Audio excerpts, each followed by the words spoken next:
What's up, guys? We're here today in Bogota, Colombia, because we're gonna be looking inside some of the wholesalers here for the ornamental fish trade. This is maybe the #1 place where most of the fishes come from. There's 45 different wholesalers here just within these buildings. So you're about to see a ton of crazy different fish. Let's go take a look inside. What's up, guys? We're here today in Bogota, Colombia with Heiko Bleher, German researcher, author, photographer, and he knows more about fish than probably anybody on the planet. What are we about to see inside? This is Marta's place, a very famous woman. She's here for 22 years exporting fishes, mainly to Japan and China. She has a huge selection of discus, and she has also a selection of many other rare fishes from all over Colombia, and we will see their fishes they have today. Marta, ¿cómo estás? ¿Podemos entrar? You can see some high-level security here.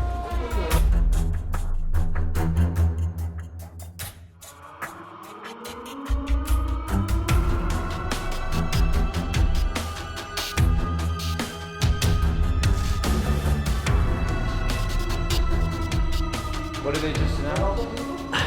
They just announced that the entire region of Bogota is locked down. No one can move out of the house, no one can move anywhere anymore. Yikes. So I have to get special permit and I have to get so we can get out of this. It's just insane, isn't it? This is so insane. What's the name of the business? Krone Ornamental Fish. They started actually their company 22 years ago because there are so many fishes in this region. This is maybe the #1 place where most of the fishes shipped out of Colombia come from. So first of all, over here she has discus, maybe the only one in all of Bogota. Oh. See, these are green discus, beautiful green discus. Wow. So these are wild caught, but they're from Brazil. Look how big they are. Look how big and fat they are. And they got this yellow coloration. Absolutely beautiful fish. She's really specialized in this. They only try to ship the best. And these are the ones which are not in good condition, defects on the fins or skinny. So they stay here probably until they die because they cannot be sold. There are many of these beautiful Plecos. They come from the Orinoco Basin. These are so cool. Look at them, black with the white polka dots. Beautiful. There's some very nice herons here. And this is actually the one I found in 2009. The one in the back with the red eye. They're beautiful specimens. These are called leaf fishes in English. Wow. They adapt to where they are. That's a big leaf fish. Yeah. Wow. What a cool fish. You know, it can open the mouth gigantically. It just sucks in the fishes and it goes so fast you cannot look at it. It's gone. These are crenicichla. Look at the colors. Whoa. Look at these beauties. Wow. That is a beautiful fish. Yeah, this is one of the most beautiful crennies. They're fire red. She sells them actually quite cheap, no? She sells them only for $30 a piece. Wow. Retail, you think they're worth a lot more, Oh, right? yeah. A few hundred. Wow. Yeah, definitely. They got a wolffish here. Check this out. Look how cool he is. Very aggressive fish. They grow very big. This is the most predatory fish in all of Amazon and Orinoco Basin. Wow, look at that. He's staring us down. Maybe Jaws. Can we ask her some questions? You guys sitting down? Yes. How long have you been in business? And how did you get started? La historia de nosotros en los peces. Okay, I will translate. On the beginning of the ornamental fish business in Colombia, so we talk about 50 years back, and so those very few exporters here, they shipped everything to the USA. Everything went to America, opened the way to Europe. When they went into business, these were the two markets. In this millennium, started with the export to Asian countries. Which countries in Asia are they shipping the most to? China, Guangzhou. China. China, yeah. These are knife fish. Look at them swimming backwards. Wow. Guys, look at these medium-sized Arowanas. You can see there's like a green-orange dot like right behind their heads. Azules colombiana. And so why are these ones not banned? Because they are from Brazil. A lot of Brazilian fishes which are prohibited to export from Brazil, they come to Colombia and are exported from here. You see, like silver arowana, Brazil and Colombia can export them, but they cannot be exported from Brazil. So this is all crazy, totally crazy. Heiko, how are you drinking a hot coffee in this weather? It's 100 degrees in here. The more hot it is, the more hot you have to drink. and then you're not thirsty anymore. Jungle tit number 1 with Heiko Bleher. What are these down here? They are catfish. They are predatory also. Yeah, they look like they got some kick to them. Here you have some very big ones, you see? Oh, wow. And they're actually not very frequently in the aquarium hobby. I would say they're actually very rare. Do you know these? I do not know this. What is that? It's called falovella. They're very long. Some of them get very big. They normally live in the current. And they're a very nice fish, very interesting.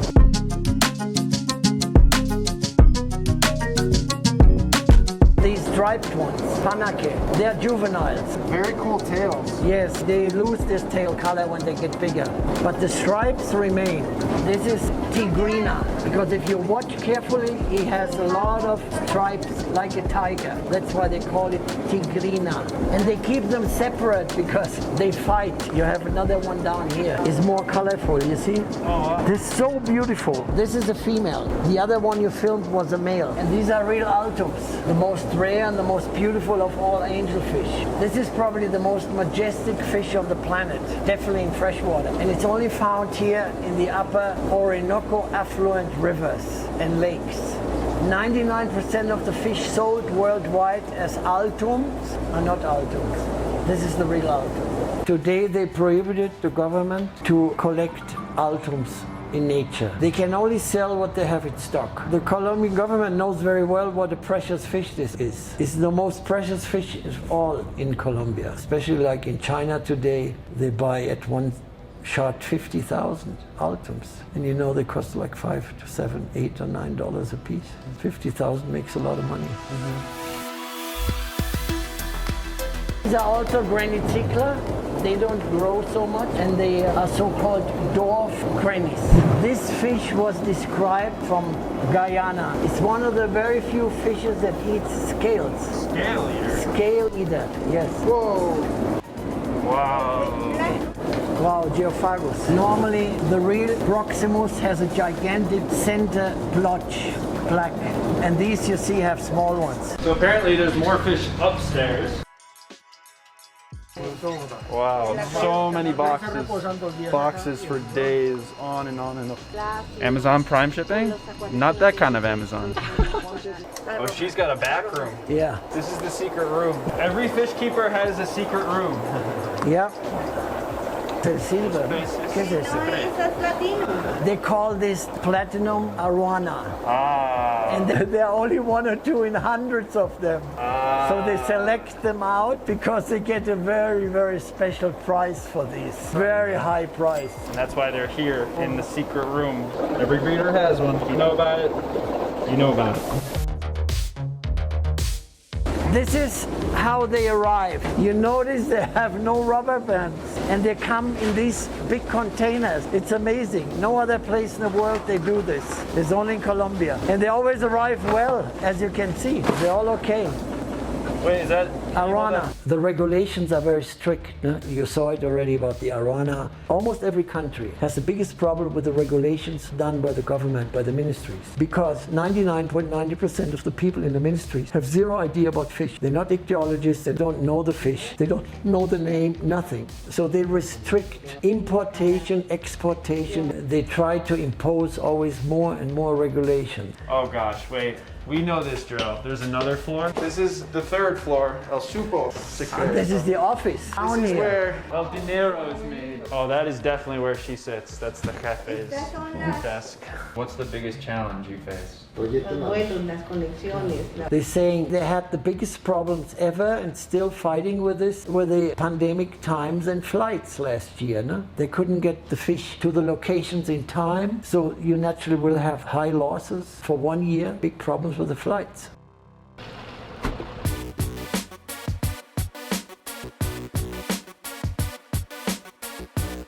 What is Heiko doing? We're here in the Moja and Capivara district of Colombia. There's 45 different wholesalers here just within these buildings. We are now at one of the other wholesaler places. These are all fish wholesalers. So each one of these individual doors is another wholesaler. Perito! We're here in Bogota, Colombia with Heiko and Claudia. It will be high humidity in there. So it's gonna. So all your lenses will be totally fogged up. They weren't lying. It is very no joke. This place is so hot. It's because they have these heaters just all over inside just to keep the water extremely warm, keep it tropical for the fish. Here in Bogota, Colombia, the elevation is like 1,000 meters above sea level. It's really high. And so the climate where this exporter is considered subtropical. Where a lot of these fish are caught, it's much warmer. So they need that heat. But there you got Arowanas, they just born. They're still with the egg. Guys, these are all baby black Arowanas. The people, especially in Asia, in China, in Japan, they are crazy for this fish. Because the black Arowana is much more expensive. You can only get it a very short period of time. Because you know they are mouth brooders. They spit them out of the mouth. And then once they're born, this is their source of nutrition, basically. This is their egg yolk. This is how they survive. This is how they feed for many weeks. You see, some of them, the egg yolk is getting smaller and smaller. As the baby arowana are growing up, their pouch is getting smaller and smaller. Eventually, that pouch will entirely go away. And then you have to feed them. And then you have to feed them. How old are these arowanas right here? Look. 1 week. These are all 1 week old? Yeah, they're very young. Such a small fish. I'm surprised they wouldn't wait to... They can ship many in one box. This is the best way to transport them. They will survive normally because they have all their food. Right. You don't need to feed them. It really is ideal for a wholesaler like this to collect them while they're basically getting fed for free. Claudia's saying that all of these built baby arowana are going to China and Japan, basically to Asia, where the arowana is the most popular. How much do these sell for? Mucho dinero, mucho dinero. This is very, very beautiful loricari. Very much asked for. Wow. Especially in Europe. It has a black mark here. You see, this one is all black. They are never two the same. Wow, that is so cool. This one is another panake, is spotted. And this is from the Meta region. Or the other one you saw is from the Amazon region. It's always the catfish, which at this time are the biggest, you know. What's your biggest fish you have? El pez más grande. These are some big fish. Oh my. Yeah, they are big ones, yeah. You see his blue eye? Uh-huh. Wow, look at that. It's like a baby blue eye. The eyes are human-like. Whoa. Whoa. So that's another one. Yeah, wow, that's a really cool fish. It's unbelievable. Look at that. Wow. That's a beautiful fish. Over here we have the stingrays. This is from the Madeira River. Wow, look at this stingray. That is so cool. He's beautiful. And then these, are these like albinos or? Just a species. Everyone is different color. This one is really cool. It's like a pink and blue. Look at the tail. Look how colorful the tail is. Every stingray species has different tail color. The Americans call this fish hatchet fish. It's a tetra. Look at him. So you can see they put this container over the tank because they don't want this arowana to jump. These guys are jumpers. You can see them in there. Whoa. Wow. Hi, baby. Hi, baby. Don't worry, you're going to get exported to Asia very soon. Okay, so over here, there's a lot of different tetras. Now, the one that stands out to me the most is this one right here. You can see just how vibrant the colors are. And this is a blue-green tetra. Now, Heiko was saying that very commonly mistaken for a cardinal tetra or a neon tetra. But these are not neon tetras. These are blue-green tetras. There's actually 4 different types of these tetras. You have the cardinal tetra, which is obviously what South America is so famous for. Then you have the neon tetra. Then you have these blue-green tetras. And then finally, you have a 4th tetra that Heiko knows about. Let's see if I can get him to talk about it for you guys. Of the 4 different types, which one is your favorite? The one I discovered. It's not on the market. See how many they have. All these tanks are blue-green tetras. So these right here are the cardinal tetras. And you can see they got a lot more red in them. Now these are obviously all captive bred, but look at the way they reflect. So unbelievable. Here they have the emperor tetra, coming only from the Pacific coast of Colombia. I was the first one to breed them, 1963. Their eyes are so red. Totally red. Yeah, they're vibrant. Very beautiful. That's why it's called the emperor tetra. There are so many different kinds of fish now in this aisle. There's hundreds of different species. Look at these, beautiful. Absolutely beautiful fish. These up here are really cool too. You got the polka dots. Pero Mesonauta muy diferente. Yo no conozco eso. ¿Esos cómo se llama? Tetra brillante. The Americans call this gold tetra. What are these guys? Tapuara. Sepuada? Yeah. You can see the tanks are in pretty bad shape. They're very, very rusted. And And this is a very famous Colombian fish. It's only exported from Colombia. It's called Peckoltia pictus. You can see they have all of these yellow bins of fish. These bins are actually not to transport the fish. They're really here because these fish like really shallow water. They're so still. It's called brochis, B like in Bogota. You have some more of your sharks. So these are called Colombian sharks because they look like little freshwater sharks. You can see they're really tall dorsal fins. And here you have many Hemigrammus blairi. You see how they group, make huge groups. Wow, look how many of the rummy heads there are. This is another red tetra. It's from Colombia. It's very, very much asked for in the United States. It's a very beautiful small fish. Doesn't grow big. How many different tanks are in here? 550 to 600. They take the water from the ground, pumped up from the ground into these containers, and then it goes to the aquarium. They do not take tap water. For aquariums, you don't use tap water. 11,000 liters. Wow. All right, so I'm gonna take my mask off now that we're outside away from everybody. Thank you guys so much for watching the video. If you haven't already, make sure to hit that red subscribe button. Special thanks to all the wholesalers that we visited today. Heiko Bleher, of course. Literally could not have been anyone better to help give us the tours today. He's written books on biotopes, discus fish, and he's also discovered so many of the fish that you're seeing. I'll leave a link down below where you can learn more about Heiko Bleher and some of the books that he sells. Also, the merch. Guys, my exclusive Into the Amazon Coralfish 12G merch. Guys, this is the khaki hat. We got the classic Coralfish 12G logo on there, and we got the Coralfish 12G exclusive Into the Amazon merch. It's only gonna be available during this series of videos, so if you'd like one, make sure to get it before the series ends, and there are none left. So you can get these at coralfish12g.com. We've been rocking these all throughout Colombia and the Amazon jungle with Heiko. Even Heiko likes them. So make sure to get your Coralfish 12G Into the Amazon merch. And the Fritz Aquatics product of the day is complete. This is a complete water conditioner. It's a dechlorinator and it detoxifies nitrite and nitrate. So anytime you are using tap water for your aquariums, you can actually use this stuff and it'll make it a lot safer for your fishes. They also have a full chemical line of products. Make sure to check them out. Thank you Fritz Aquatics for helping sponsor this trip and making this all possible. I'll see you guys in the next one. But until then, remember to keep those nitrates low.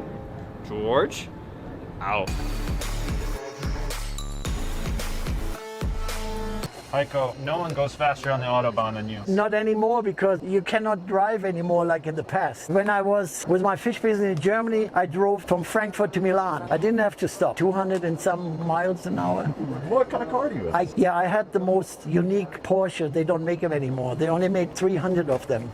And they're gonna be in my book. I crossed the Trans-Canadian Highway from one side to another, and I had counted 125 police cars behind me.